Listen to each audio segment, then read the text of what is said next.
All right. All right. Thank heavens. Good morning, everybody. Good morning. Okay, so we're still dwelling on this lengthy series of teachings by the 5 disciples of Rabbi Yochanan ben Zakkai, and talking about the good path that a person should try to adopt, the bad path that they should avoid. And the last thing we were looking at is that Rabbi Shimon says a person who borrows and does not pay back. So we talked all about that. I want to just look for a second at the comment that comes after that. It's a kind of an editorial comment, which has different translations, I'm sure. So if everybody can find where their Mishnah is, we're in chapter 2. And in my edition, it's Mishnah 14, and some people it's 13. We found out that other people have it as Mishnah 9. But anyway, the point is that it's that big discussion. Sometimes it's considered one Mishnah, sometimes it's 2 separate Mishnahs. And Rabbi Shimon says the person who borrows and does not pay back, right? Yep. And then we have a phrase, a comment right after that. So does somebody have that next sentence?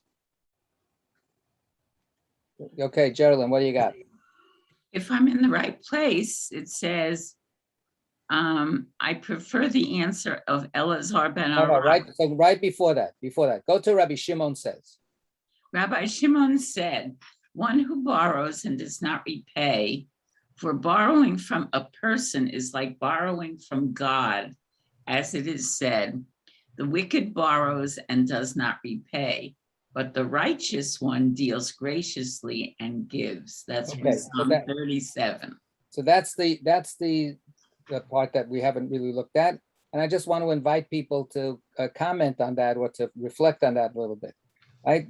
So, Bill, do you have your place? So, Josie, do you have a different translation there to share? Josie, go ahead.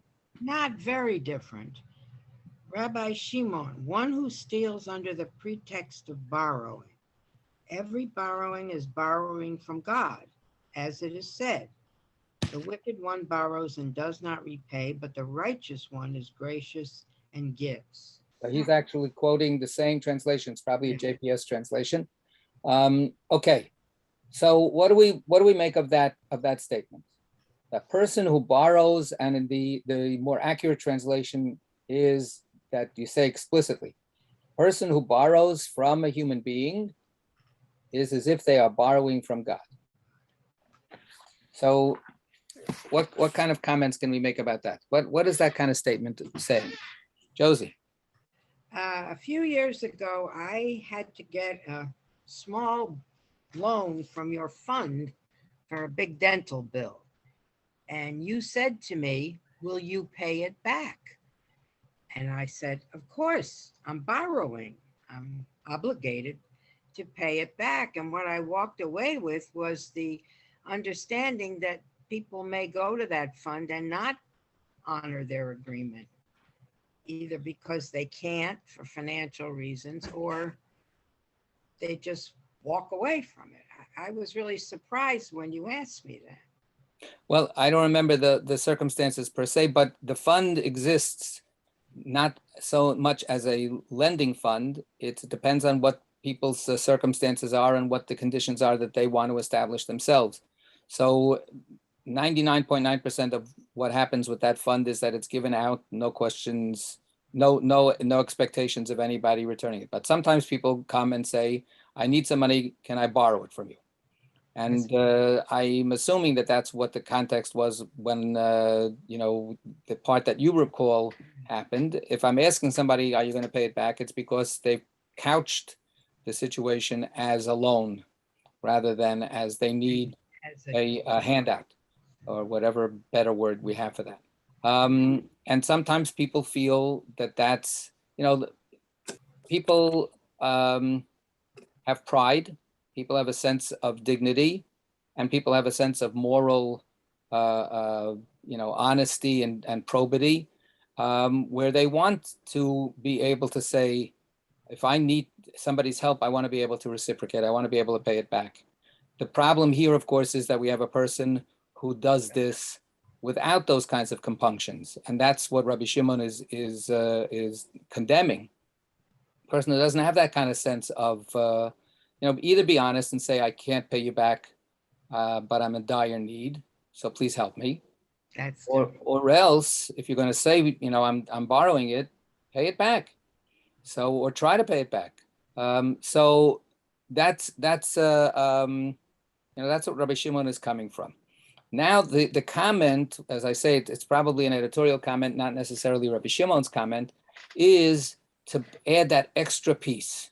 When you borrow from a human being, you're borrowing from God. Yeah, Jen. So a couple of thoughts. The first part of that, you're borrowing from God. I mean, I feel like that sounds right. So like everything we have is, if you're a religious person and you believe in God, then everything you have is from God. I didn't choose to be born white, middle class. That's just a lucky privilege on my part. So it's not like you actually really own what you own. And I mean, I was raised to think that way by religious people in my family, most of whom were Catholic, but I think it crosses lines. So I feel like that's absolutely accurate. Just a comment from what you said before, I have been in the position of being rescued by people very kindly and from dire financial straits when I wrecked my finances when I was right out of college.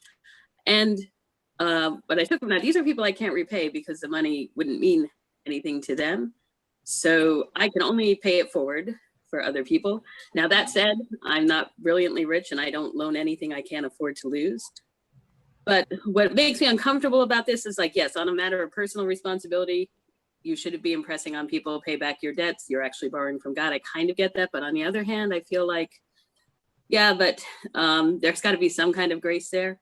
And we all should, I shouldn't speak for everyone. For me, it was very important to learn that I can't always pay back, despite my own, feelings about my dignity or whatever, that I just want to get to a place where I can pay it forward for someone else. I don't know if you were with us last week, but I pointed out that we're almost at Shemitah. We're almost at the sabbatical year. And the point of the sabbatical year is to cancel debts, to get people out of that quandary and that kind of bottomless pit that too often is a real curse on people's lives. And the constant indebtedness that people sometimes find themselves in is really a condemnation for the rest of their life. They'll never be able to live a real human life. So the idea of grace is built into the system, but that's not the same thing as saying, therefore, I never have to think that I have to pay back. True. But I think maybe it should make it easier to say, I don't know if I can pay this back, and ask for the loan anyway. But that's the expectation. Talk. Yeah. Say, be honest with what you are getting yourself into. So the first part of this is, of course, so your point about the fact that everything that we have is by God's good graces. And if we're in a fortunate situation where we can actually lend out help, financial or otherwise, to extend a helping hand to somebody, that's because of our own blessings that we've enjoyed from God, that God gives us every day. So yes, it all comes from God. Ultimately, that's in many of the traditional commentators and sources, exactly what you said. So absolutely. But what this comment is trying to remind us is exactly that. We sometimes tend to bifurcate. We tend to separate. We talk about sins that are between a human being and another human being, and sins that are between a human being and God. Right? And we can consider those two separate categories. And then Yom Kippur comes along and says, guess what? God cares about everything, and God is not going to be able to, pay back your debt if you're not paying back your debt to the person that you have wronged, right? If you've hurt somebody else, you can't just, say, 3 Avinu Malkeinus and call it a day. So the idea that this is all something that God cares about, and that God is giving us, and therefore God is watching how we take care of this bounty that we have, and how we share it, and how we take responsibility for it, is one of the messages possibly that comes out of this. Do you, Yeah. I hear you, and I agree that like we should be responsible and discuss and be realistic about what we can pay back or not pay back from somebody. And yet I feel like when I was, a stupid college student, like I had every expectation of paying back lots of things that I was not able to pay back. So I still feel like it's a little like I get it. Sure. That's what, and so again, that's what the Shemitah message is. The Shemitah message is to the person, not the person who borrows, to the person who lends. Never stop lending. Never said, oh no, how can I lend? The person is never going to pay me back. You lend. Let the person who borrows figure out whether they can pay you back or not. That's on their integrity. Your job is to be helpful and kind. So that's exactly that message, and to be understanding. And hopefully we have that kind of wisdom to be able to differentiate when it's a case of somebody in real need, and when it's a case of somebody who's just scamming people. I mean, this is a difficult situation, and Josie mentioned my discretionary fund. So I try to keep my discretionary fund confidential. I try to not ever discuss who comes to me, who doesn't, what I do about it, and so on. So, that was, you're bringing it up. That's fine, because you're bringing it up, not me. But in the most general kinds of terms, I want to point out that this is a question that all of us, confront more or less. It certainly occurs, in urban settings a lot, right? The person is asking you for a handout on the street. What's our approach to that person? Do we say, oh, that person probably has $10 million under their mattress, and is just like, or we have ugly ideas of, oh, that person is just a ne'er-do-well and doesn't deserve any help because they're not trying to help themselves. All kinds of garbage like that. Sad stuff. But on the other hand, there are people, I get approached sometimes by people who can't remember that they approached me 2 weeks ago, with the same story or with a slightly different story. My mother is deathly ill, and so on and so forth, yeah, but last week you called me up and told me that you needed money for your mother's funeral. So what exactly is going on? With a stepmother. Yeah, right.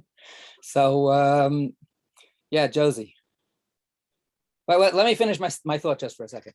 Anyway, so it becomes a touchy question about how much you extend yourself and how much you try to, use this fund for people. Are you, when you're giving out the money to people, are you shortchanging people or groups of people that need it more? It's very hard. It's very hard. So personally, my impression is that I'm a little more of a soft touch than some of my colleagues, because I don't think that people are becoming millionaires from getting the help that my discretionary fund gives to them. So there are all kinds of disabilities that people have, including the psychological disability of just not being able to get their life together. So the Rahmanas that you should have, I think, is the better mistake to make than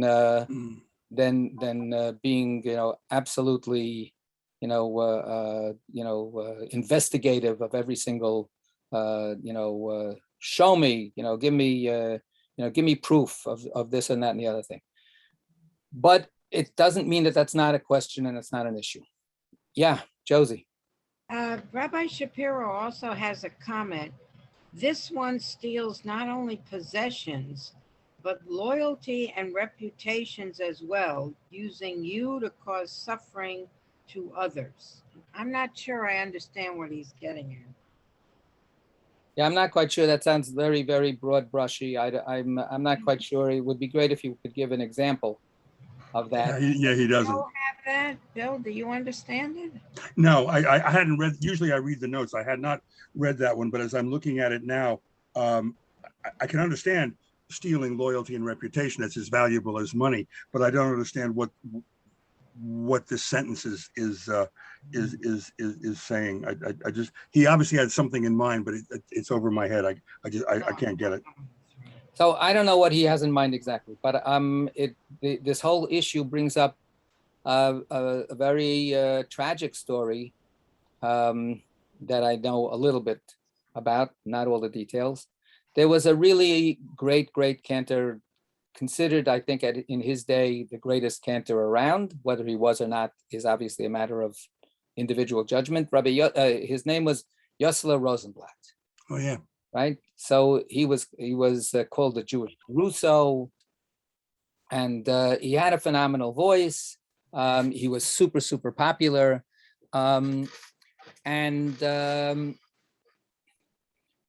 actually, oh no, if I remember next time, I'll read an amazing little story. That's a sub story of the general story that I'm going to tell you. But so he was very successful, and he was not only a chazan he came to America where all the money was.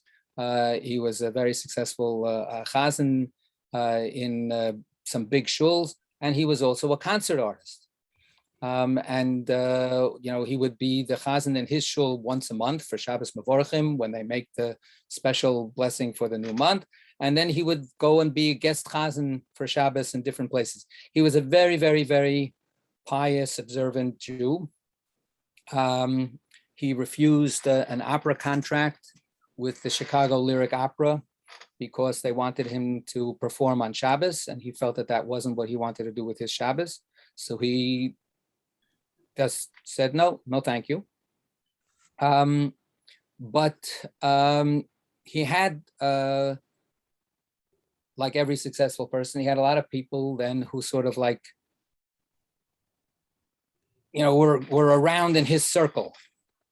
And he was persuaded by somebody to invest in some project that this other person had cooked up, and out of friendship with that person, and this is where it gets maybe into reputation and so on, he became a sponsor, and this person could then go around selling his scheme by saying, look, Chazan Yosler Rosenblatt is one of the backers, one of my backers, and is supporting this. And it ended up being a kind of a scam, a Ponzi scheme, something that didn't work out. And Yosler Rosenblatt didn't know anything about it. But I mean, he was, a total naive, and it wasn't his. Anyway, as a result, everybody's investments were lost. And he felt personally responsible for paying back those loans, although he legally was not responsible. But he felt that he was responsible, that he had taken, that he had borrowed money from these people, promising them a return. It was his name that was used to get them to give the money, and as a result, he ended up pushing himself to try to earn money through his singing, so that he could pay back all of the debts. And he died of a heart attack on the concert tour because he was doing an inhumanly busy schedule that drove him to the grave. So in that sense, he was taking very, very seriously this idea. And of course, he took it on when the original person who was really responsible for borrowing was a person who borrowed and didn't pay back. So, that was the tragedy of his life. He died when he was like 50 or something. He had many, many good years left. People like Bernie Madoff, right? That's a borrowing without paying back, right? That's exactly what they're doing, right? So how much grace that person deserves is questionable. Sarita. So a few things come to mind. By couching it this way, that borrowing from a person is really borrowing from God. So if you are a person who is somewhat observant and you're doing this mitzvah, like keeping kosher, what have you, but then you think, okay, I don't have to pay this back. It's saying that no, that just doing things like keeping kosher or keeping Shabbat, observing Shabbat, that's not good enough. That this as well. I mean, we know that, every year we're confronted with that, it's not just between you and God, it's between you and people, and you have to make it up to the people that you might have harmed in order to, be able to approach God. So I think it just puts that into that perspective. I mean, somebody might feel, oh, I'm doing all the right things, I'm observing all this mitzvot, but this is also, in that sense, a mitzvah, right? If you are asking someone for money and that you're borrowing it, then it really is an obligation. So I think that's one thing that I think about, that it changes perhaps how the person might approach asking for money and thinking about whether or not to pay it back. The other thing I'm thinking about is, we're faced in this country now, we had a moratorium on evictions, and whether or not it's, it might be, it can be extended, but of course, the lender in this case is the landlord. And what do you do about, and I guess this must come up with Shemitah also, if debts are no more, that could potentially harm the person who in good faith loaned you the money and maybe does need it back, right? It puts a hardship on them. So those are the things that came to my mind reading this. Yeah, thank you. Yeah, good. Okay, Bill. In that connection, I'm thinking I actually had a discussion with a fellow congregant about the Shemitah. I don't know how it came up, but when he realized that it really meant the forgiveness of all debts, he said, why would anybody lend anything right before Shemitah? We have that example in the Torah. He was absolutely this is a businessman. He was absolutely flabbergasted that anyone would lend money to somebody a year before Shemitah. Rabbi Hillel already thought about this, 2000 or whatever. It wasn't Rabbi Hillel. It wasn't Rabbi. I don't know why I have that in mind. It was, at that point, there was no title rabbi. Remember that. Okay, so Hillel, but it was there Hillel. was no such title as rabbi at the time. Okay, but so I got the title wrong. But it was Hillel who came up, I guess, either on his own or with some of his colleagues, the idea of what was called the prose bull, where the debt was transferred from the individual person to the Beit Din. So they undertook to enforce the debt, precisely, I assume, for the case that Sarita was mentioning, where the lender would have suffered really, not just, I'm out my money, but really would have suffered from that. This was to avoid mipnei tikkun olam, to prevent abuses, as they say. Right. I don't know how well that worked. I haven't read anything else about it. I studied it a little bit decades ago, but it was designed, I think, precisely for the situation that you bring up, Sarita. Right. And the Talmud says that Hillel was motivated by seeing that people were beginning to stop giving loans. Stop giving money, yeah. So what seemed to be a very humane policy ended up actually backfiring, because then the people who needed the loans were not going to get any loans at all. So you had to be able to satisfy both sides of the equation somehow, and he created the legal mechanism to do that. I thought it was quite brilliant when I was studying. I haven't thought about it in a long time. Yeah. So along those lines, so one is If you know that loans are going to be forgiven, then why would you? But also if you have an experience of someone who borrows from you and doesn't pay back, what does that do to you psychologically? You may, if somebody else asks you, it's like, oh no, fool me once, but I'm not going to be fooled again. And so that may make you hesitant. It's like when you talked about the panhandler, if you give money to somebody, and then you were to see that person immediately go and, and use it for something like, buying liquor or what have you, you might say, well, you know what, all these people who are panhandling, forget it, I'm not giving to anybody else. So it does really have a very negative impact on the person who is in the position to loan money or even give money, right? Right. So to expand a little bit on that, so let's say you don't give loans. Let's say you make a hard-hitted business decision. You're a business person. So this is business. The problem with business people is that too often, I don't want to paint too much of a stereotype, but too often business doesn't mean business, it means my business. When actually, think about it, if you don't give the loan, good, you'll stop giving. What business person in their right mind would give a loan before Shemitah? Well, guess what? If you don't give any loans, the economy will collapse. Collapse, exactly. So in an agrarian society, you don't give the loans, nobody's going to plant any seed.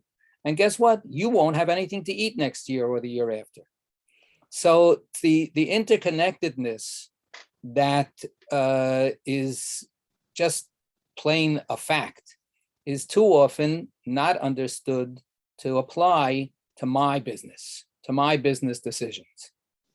We have a gigantic struggle in our country today about, the social infrastructure costs that we all are dependent on. And, you can be penny wise and pound foolish. I won't lend this. I don't want to go into debt, God forbid, right? Unless it's for, building another, atom bomb or something like that. Then we'll spend billions of dollars. So the idea that in the end, what a little bit of what Jen was saying before, in the end, people will pay forward. It'll get paid back in another kind of way. That's possible if we have a more humane society is, a proposition that some people have very, very hard time adopting, because they say, no, people, if I'm going to be nice, then people will just take advantage of me. To reiterate, the Shemitah law says you can't ask for the debt to be paid back. It doesn't say that the person who owes the money shouldn't pay the money back. So that's where it ends up saying, obviously, we all are indebted to one another. And that's where I think this bottom line statement is. None of us is like an island unto themselves. None of us is self-sufficient. We're all borrowing from God all the time. And actually, to follow up a little bit from Sarita's point, guess what? The one debt, or the one series of debts that we can never repay is our debts to God. God, if you get me through this illness, I'll keep Shabbos. That's going to pay God back. Is that actually paying back what you owe God? No. So God is the one being who can never be paid back for everything that we owe God. We say thank you every day for all of the miracles that happen to us minute by minute, day by day, that we get from God. I'm breathing the air right now. Thank you, God. I can't pay you back for that. But what we can do is we can pay each other back. We can pay human beings back. So that's part of the lesson here. All right. That's it for today. Yashikar. Stay safe, everybody. Amen.